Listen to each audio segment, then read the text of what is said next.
Om Swastiastu.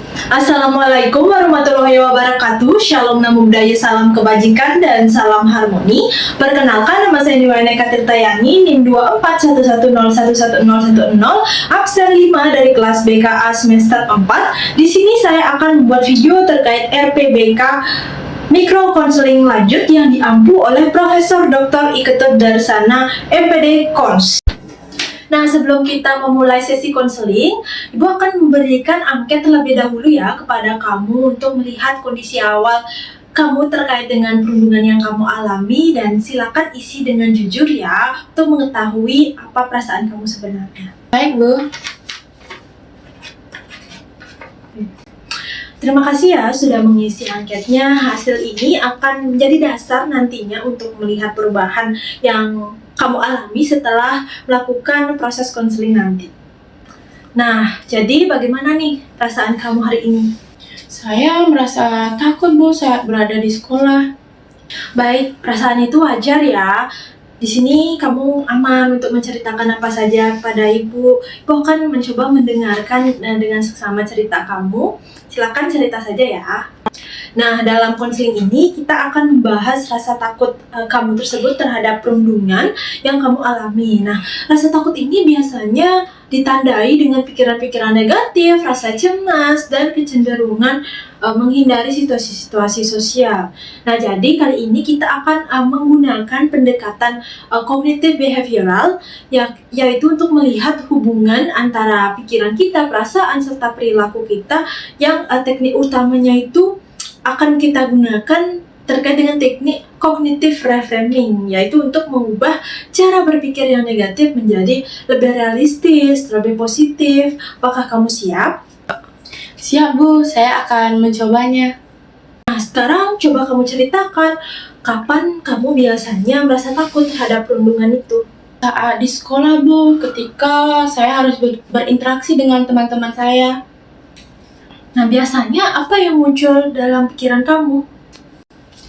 Saya berpikir saya pasti akan dirundung, Bu, dan saya pasti tidak akan bisa menghadapi itu. Nah, lalu apa yang kamu rasakan saat pikiran-pikiran itu muncul? Saya menjadi cemas dan takut, Bu. Lalu apa yang kamu lakukan? Saya menghindari teman-teman dan memilih untuk sendiri, Bu. Nah, sebelumnya apakah kamu pernah mengalami perundungan? Iya, pernah, Bu, diejek oleh teman-teman saya. Nah, saat itu apakah kamu langsung berpikir bahwa semua situasi itu pasti akan sama? Iya, Bu, saya merasa bahwa semua teman itu akan seperti itu. Nah, baik, itu berarti muncul pemikiran-pemikiran irasional seperti semua orang pasti akan menyakiti saya, atau saya merasa tidak nyaman saat berada di sekolah. Nah, menurutmu apakah pikiran itu selalu benar? Tidak selalu, Bu, tapi saya tetap merasa takut. Nah, disinilah kita akan belajar kembali untuk melihat pikiran tersebut agar lebih realistis lagi. Nah, contohnya kita akan ambil pikiran utama, yakni saya pasti akan dirundung. Iya, Bu. Kalau menurutmu, apakah benar semua temanmu akan merundung kamu? Tidak semua, Bu. Nah, apakah ada teman yang baik kepada kamu? Ada beberapa, Bu. Nah, itu berarti semua orang yang akan merundung saya belum tentu benar ya pikiran seperti itu. Baik, sekarang kita coba ubah ya pikiran seperti itu agar lebih realistis lagi. Misalnya, tidak semua orang akan menyakiti saya, atau saya bisa menghadapi situasi ini seperti itu. Tidak semua orang akan menyakiti saya. Kali Widya, coba kita tambahkan satu lagi ya. Saya bisa mencoba menghadapi situasi di sekolah.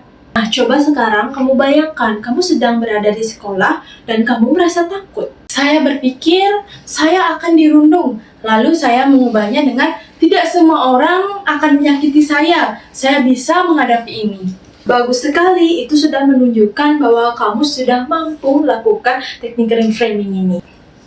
Nah, jadi mulai sekarang kamu akan berlatih ya setiap harinya. Tugas kamu adalah yang pertama, mencatat pikiran negatif yang irasional, itu yang kurang rasional. Kemudian yang kedua, menguji apakah pikiran itu benar atau tidak. Kemudian yang ketiga, mengubahnya menjadi pikiran-pikiran yang lebih realistis dan tentunya lebih positif lagi. Baik Bu, saya akan mencoba. Bagus, niat kamu seperti itu akan membuat kamu rajin latihan. Nah, semakin sering kamu latihan, akan membuat kamu semakin terbiasa dengan situasi itu dan semakin terbiasa untuk berpikir secara lebih positif dan lebih realistis lagi. Lalu, bagaimana perasaan kamu setelah sesi ini? Saya merasa menjadi lebih tenang Bu dan mulai percaya diri lagi. Nah, apa yang kamu pelajari dari sesi konseling hari ini? Saya belajar bahwa tidak semua pikiran saya itu benar dan saya bisa mengubahnya menjadi lebih baik. Sangat baik, jadi teruslah ya berlatih baik di rumah ataupun di sekolah, teruslah berlatih agar pikiran-pikiran ini terus bertumbuh dengan lebih baik. Iya, saya akan coba Bu. Nah, sekarang kita akan mengisi angket lagi ya untuk melihat perubahan setelah sesi konseling. Baik Bu. Baik, terima kasih ya. Hasil ini akan nantinya digunakan untuk dibandingkan kembali dengan berita sebelumnya untuk melihat perubahan yang terjadi. Baik, sekian dari video saya. Mohon maaf jika ada salah kata atau kekurang sempurnaan. Saya akan tutup dengan mengaturkan salam. Om Santi Santi Santi Om. Wassalamualaikum warahmatullahi wabarakatuh. Shalom Namo Buddhaya, salam kebajikan dan salam harmoni.